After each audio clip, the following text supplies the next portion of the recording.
오늘 저의 설교 제목은 죄인을 부르러 왔노라입니다. 오늘 우리가 함께 읽은 성경 본문 마가복음 2장에 보면 예수님께서 지나가시다가 레위라고 하는 세리를 보시고 나를 쫓으라 말씀하셨습니다.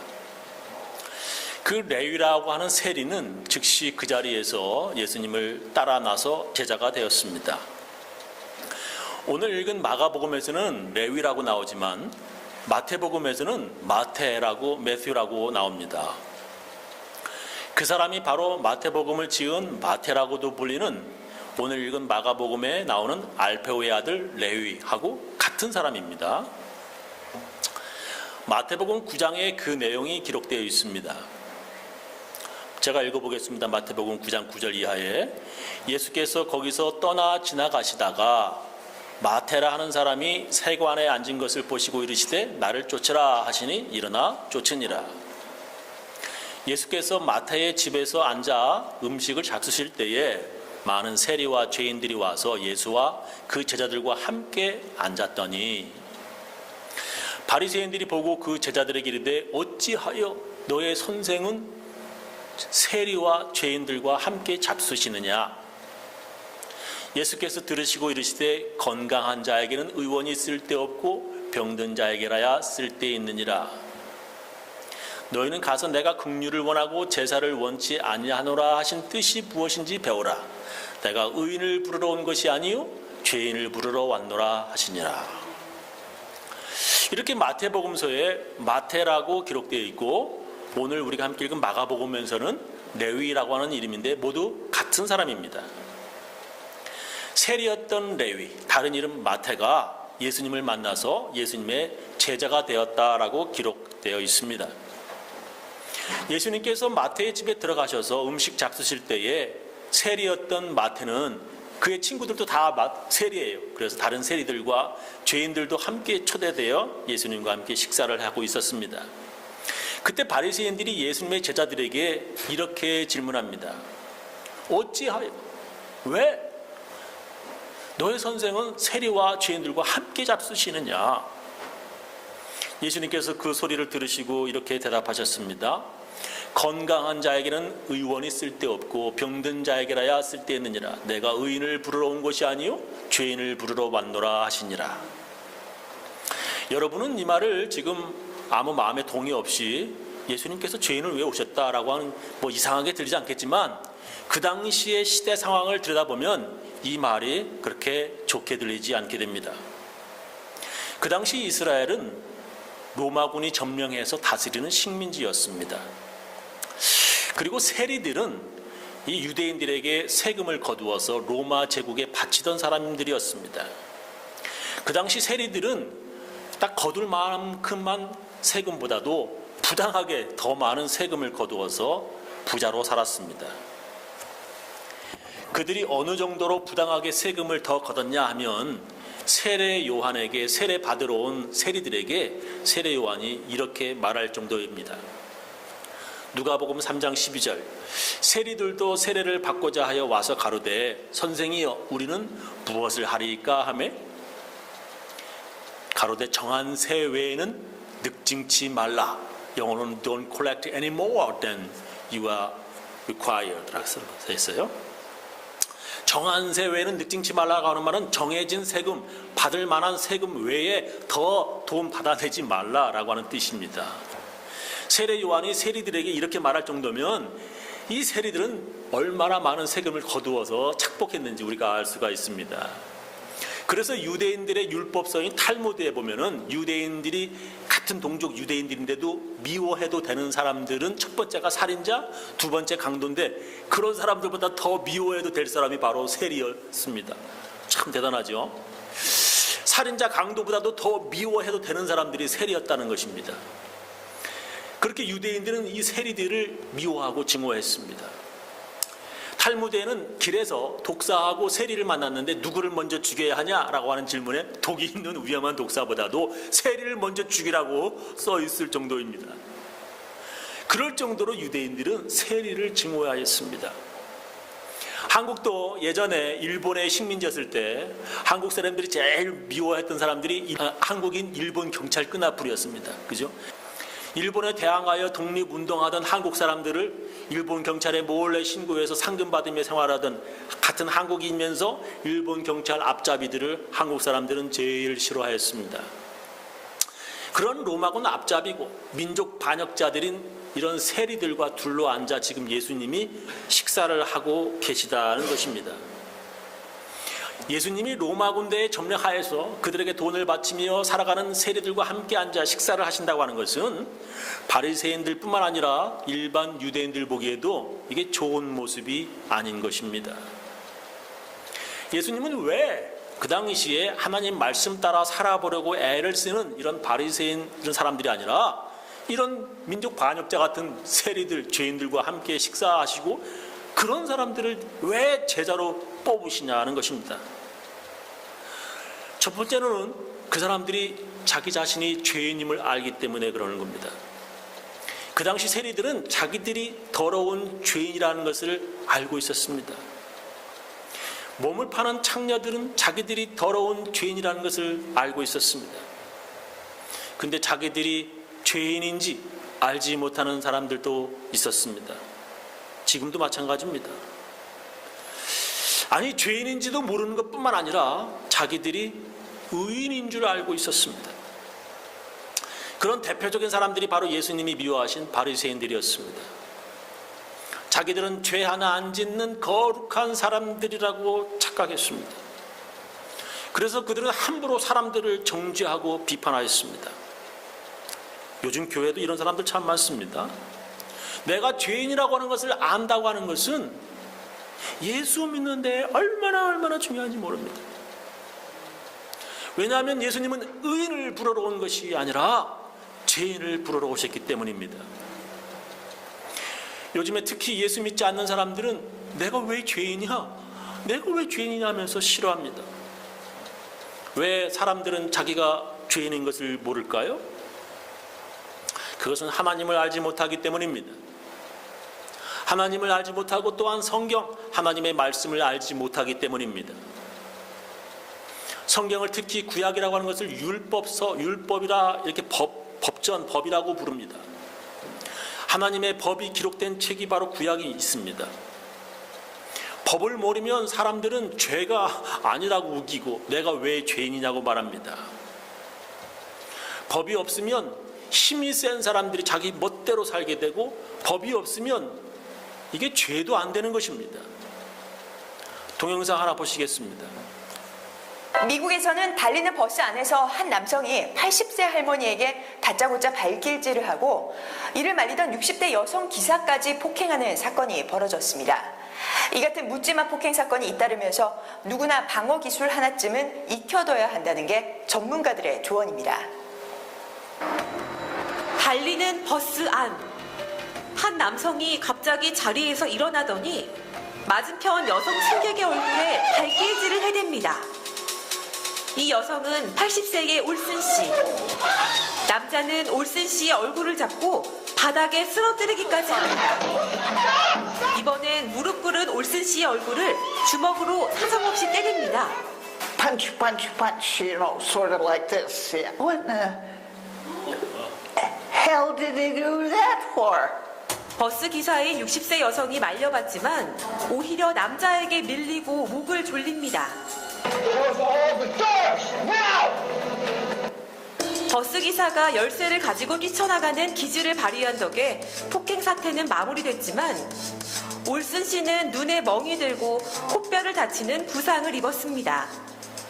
미국 일부 도시에서는 버스 기사에 대한 공격 사건이 작년보다 20% 증가하는 등 버스 내 폭행 사고가 끊이지 않고 있습니다.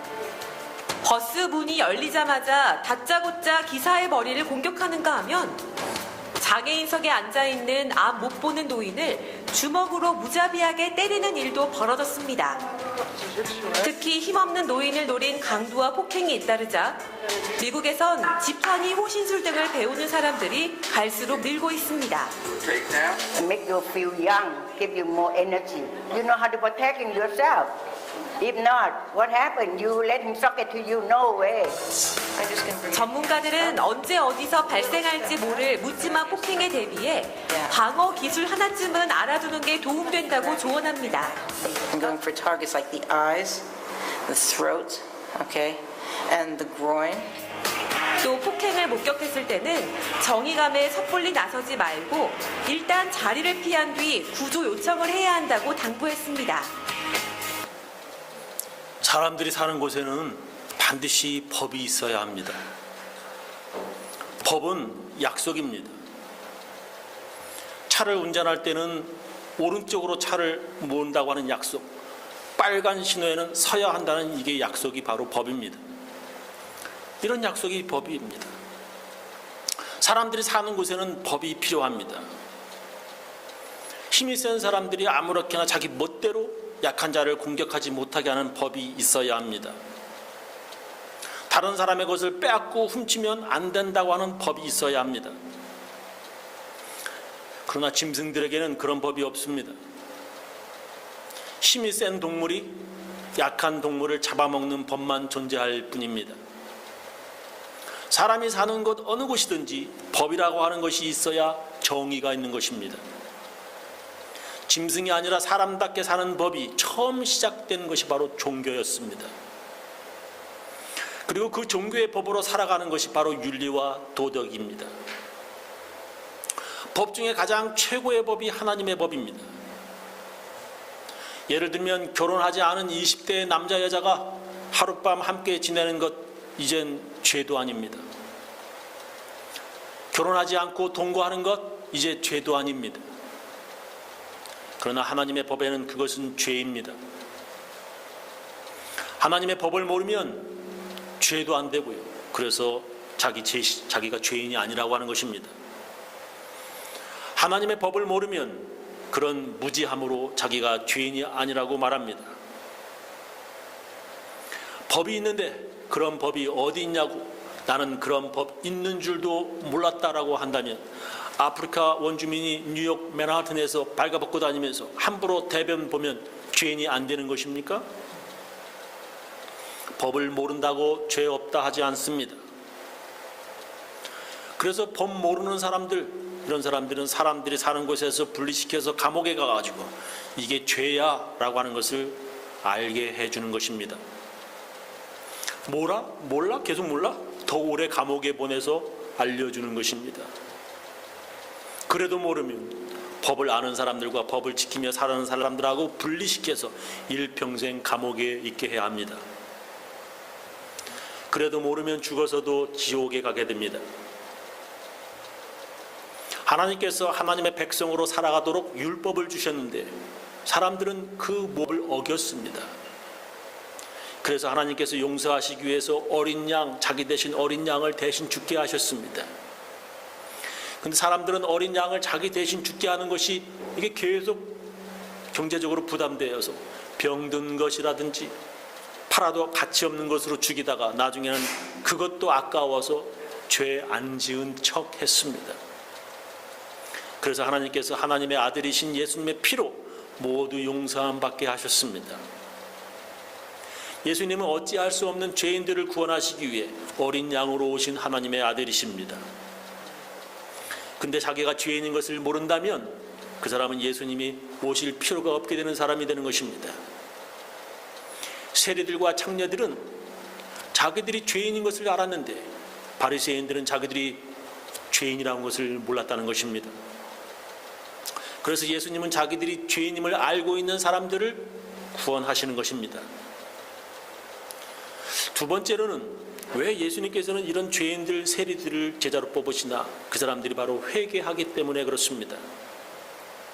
예수님은 내가 의인을 부르러 온 것이 아니요 죄인을 부르러 왔노라 하셨는데 그 뜻이 부른다라고 하는 것이 뜻이 뭡니까? 먼저 죄인들을 부르러 왔다, 부른다라고 하는 말이 무슨 뜻입니까? 누가복음 5장에 보면 오늘 마가복음의 본문하고 같은 내용이 들어 있습니다. 누가복음 5장 27절 이하 보겠습니다.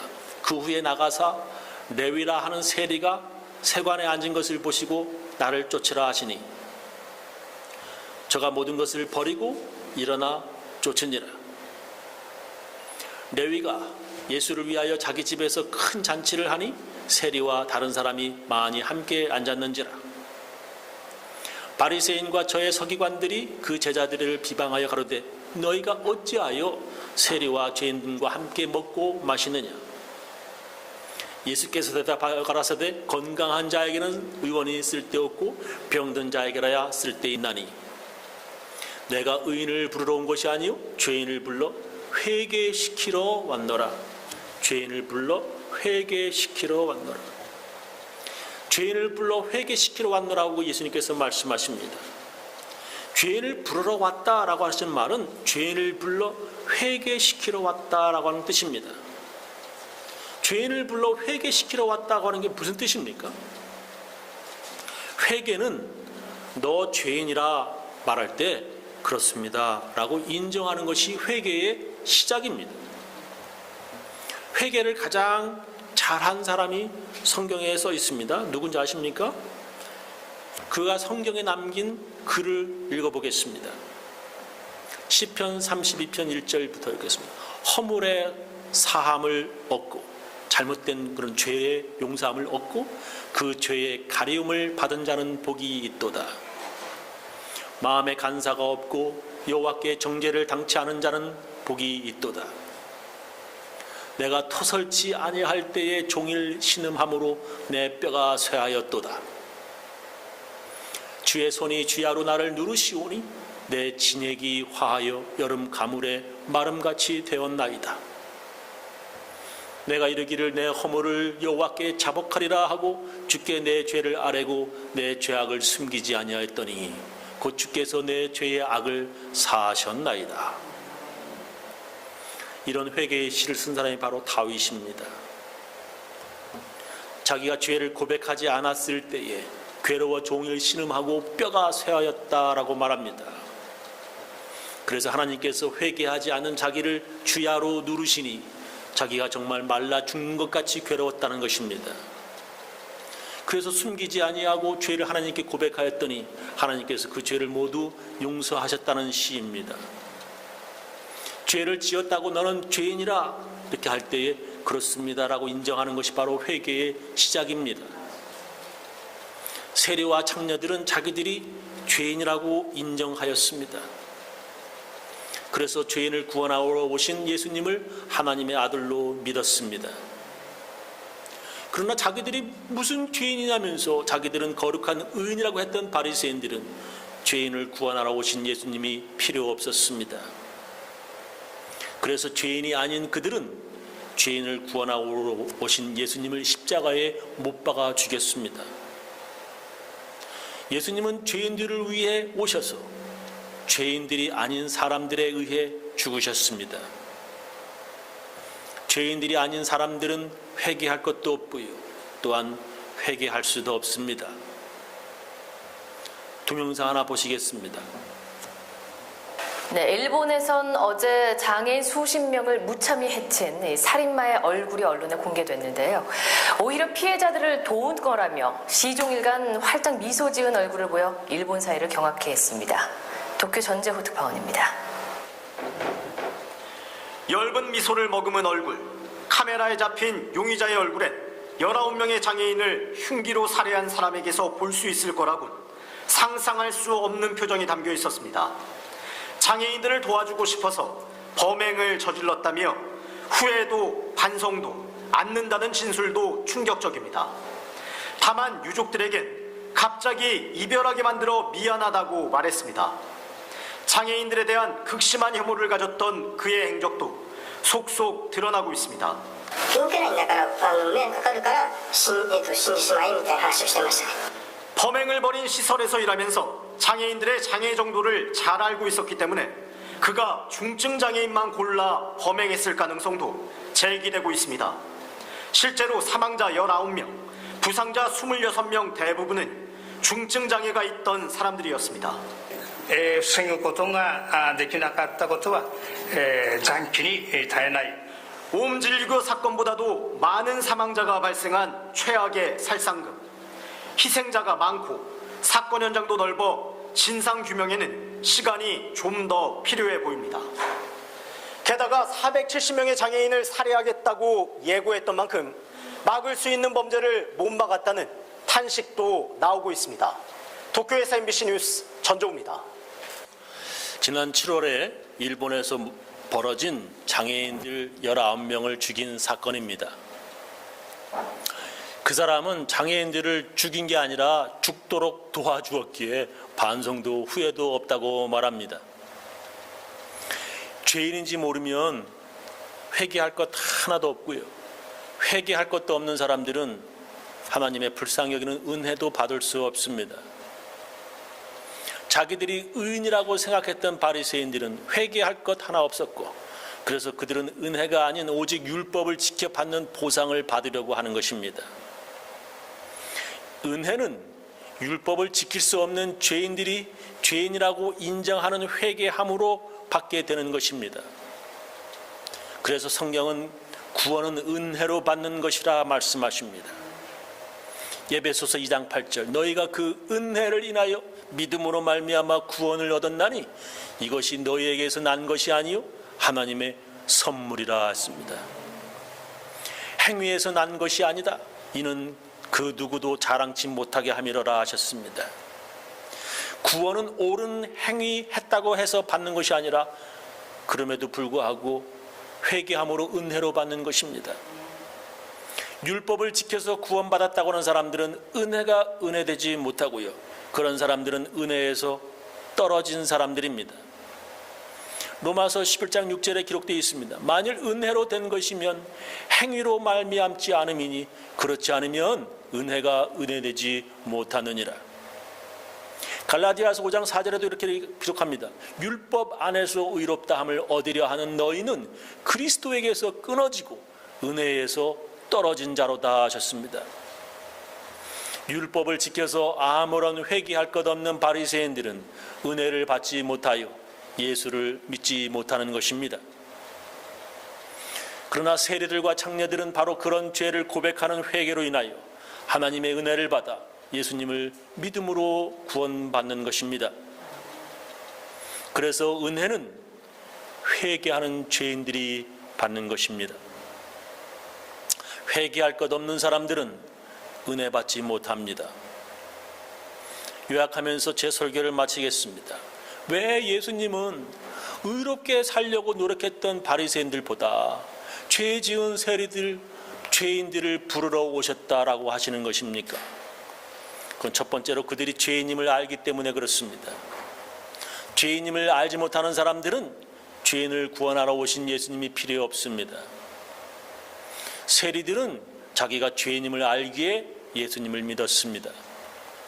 두 번째로 그들은 회개하기 때문에 그렇습니다. 죄인임을 알았던 세리들은 회개하고요. 예수님의 제자가 되어서 은혜를 받았습니다. 회개할 것 없는 바리새인들은 은혜 받지 못하였습니다. 저는 우리 교인들 모두 죄인임을 깨닫고 회개해서 은혜 받는 사람들 다 되시기를 예수님의 이름으로 축원합니다. 기도하시겠습니다.